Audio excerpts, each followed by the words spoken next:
शाप की कहानी बाबा बलवीर ने बताया कि सदियों पहले अन्विता की नानी एक सिद्ध तांत्रिका थी जिसने अमृता पाने के लिए काली साधना की थी। लेकिन उस साधना में वह सफल नहीं हुई और उल्टा एक राक्षसी आत्मा से उसका संयोग हुआ। उसकी वंशजों में हर 7वीं पीढ़ी में एक कन्या पैदा होती है जो उस आत्मा की वाहक होती है। उस कन्या के चारों ओर मृत्यु और विनाश फैलता है, चाहे वह चाहे या नहीं। अन्विता वही 7वीं पीढ़ी थी। उसके माँ-बाप ने उसे पाल-पोस कर सामान्य बनाने की कोशिश की, लेकिन वे जानते थे कि 25वें जन्मदिन तक अगर उसकी शादी नहीं हुई, तो वह आत्मा उसके शरीर को पूरी तरह काबू कर लेगी। इसलिए आनन-फानन में उसका रिश्ता सौरभ से तय करवा दिया गया। अंतिम भयावह रात। उस रात बाबा बलबीर ने तांत्रिक रक्षा चक्र बनाकर अन्विता को केंद्र में बिठाया और सौरभ को उसके पास रखने से मना किया। सब सोच रहे थे कि सुबह तक सब ठीक हो जाएगा, लेकिन सुबह सूरज उगा और सारा घर मृत था। हरिशंकर का शव छत से लटका हुआ मिला, आंखों से खून बह रहा था।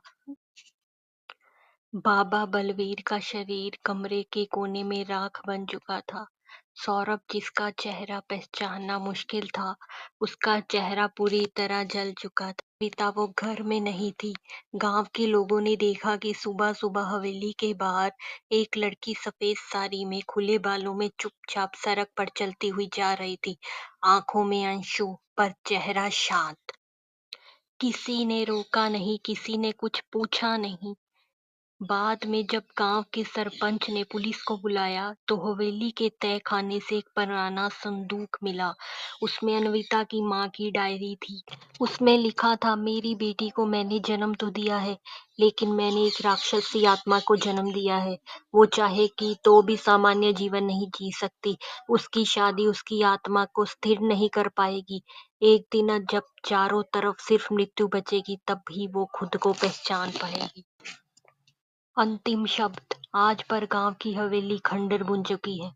कोई उसके पास भी नहीं जाता। कहते हैं रात को वहां एक लड़की की हंसी गूंजती है और कुछ दूर एक बस्ती में एक लड़की चुपचाप रहती है। उसका नाम अब अन्विता नहीं है, पर उसकी आंखें वैसे ही हैं, गहरी और रहस्यमयी।